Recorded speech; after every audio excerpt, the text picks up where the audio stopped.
everybody, and welcome back to Absolute Value. We are continuing our AP Calc review today with disks and washers methods.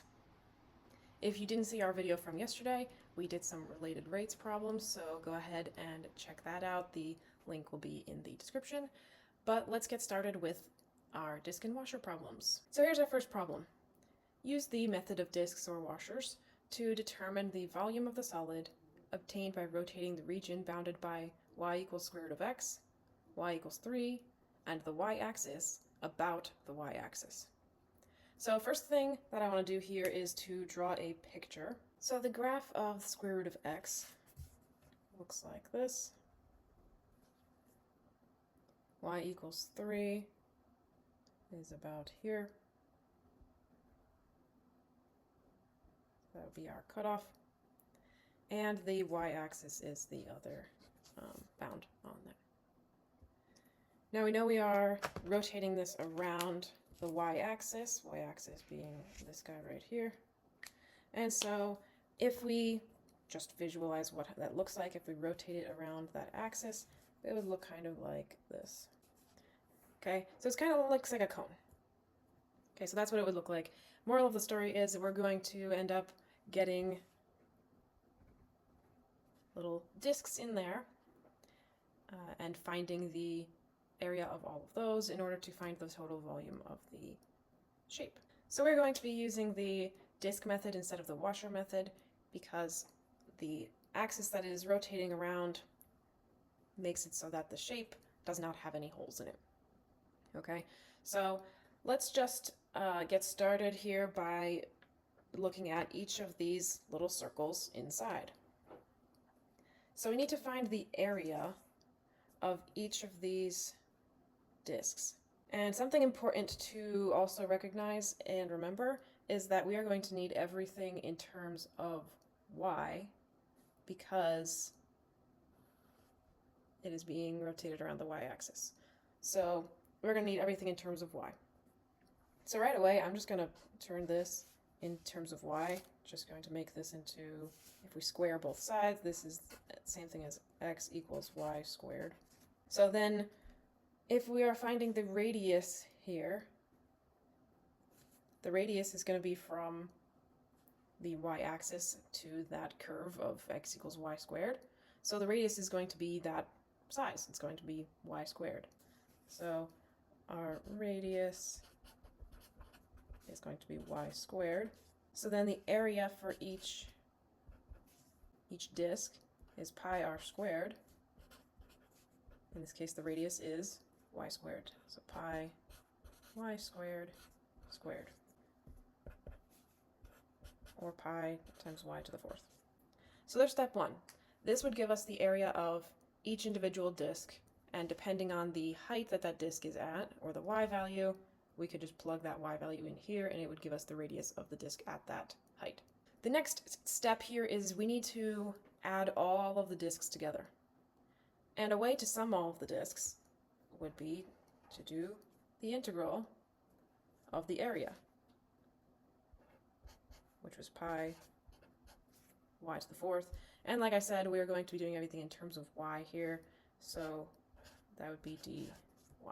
And then the next thing we need to figure out, though, is the bounds on our integral. And those bounds come from, well, the very bottom is at 0. So we know that the bottom value for y is going to be 0. And we also know what the top value for y is going to be. It's at this line right here, which is y equals 3. Now that we've set up the integral, we can actually solve it. And from here, this is the easy part. I think the setup is the hard part, but we've gotten through it. So let's find the antiderivative here. So this is a power rule, remember, so we would add 1 to the exponent and then divide by that. And we need to take this antiderivative from 0 to 3. Plugging in those numbers, if we plug in 3, and plug in 0. This just goes away. This is all 0.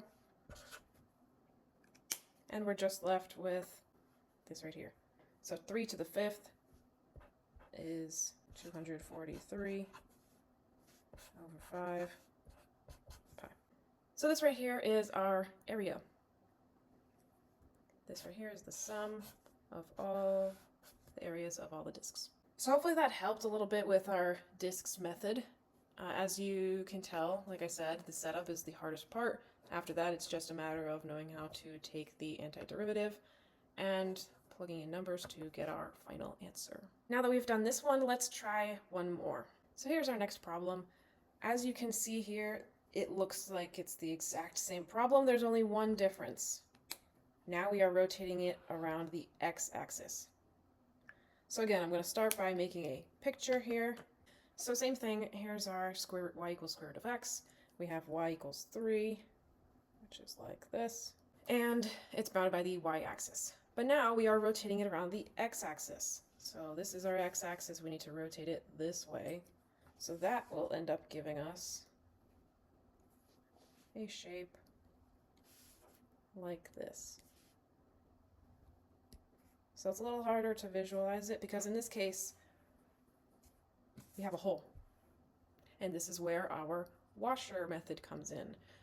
So everything we have here is, instead of being just a normal circle, it's going to be a circle with a hole in it. But in this case, since all of the circles with the holes in it, since all of them are going to be centered at the x-axis, we are going to be working in terms of x for this one, so we do not need to change this.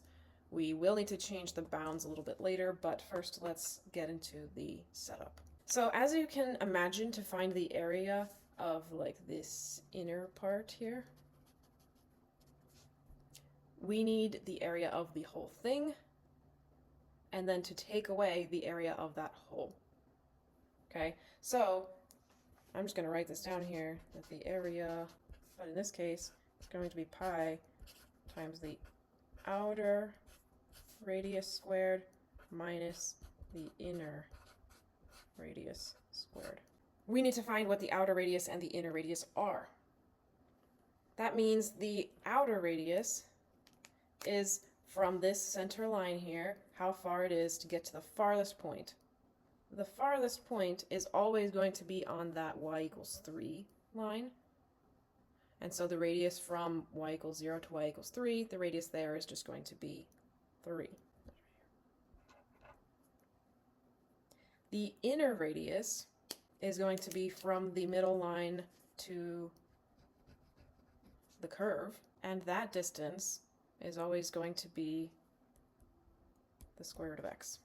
Those are our two radii, so let's plug them in. And then we can simplify that a little bit. So then this is our area.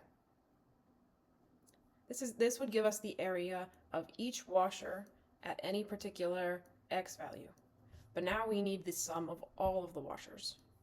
So just like the previous one, we need an integral, and we're going to integrate the area in terms of x because each of the washers is centered around that x-axis. But now we need to know how far to the left it goes, and how far to the right it goes. So we know the farthest to the left it goes is the y-axis, so that would be x is 0. But then to figure out how far to the right it goes, well, it stops when it reaches y equals 3. So let's use our two equations we have there and find when the square root of x is equal to 3. Well, if we square both sides, that would make x 9. So that 9 is going to be our upper bound. From here we can just rewrite this and then solve the integral, so I'm going to go ahead and do that.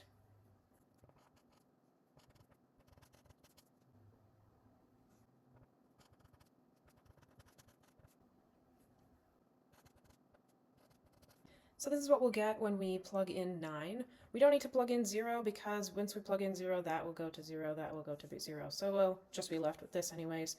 And then I'm just going to simplify this a little bit by combining that 81 minus 81 halves is 81 over 2. pi, or we could also write this as 40.5 pi. And there is our answer. That's our area. Alright, so we did one problem using the disk method, one problem using the washer method. These are things that you are likely to see on the AP Calc exam. So feel free to watch this video again, pause it wherever you need to, and ask questions in the comments, and I'll be happy to get back to answering those. And again, if you haven't seen yesterday's video on related rates, go ahead and check that one out. I will leave a link in the description.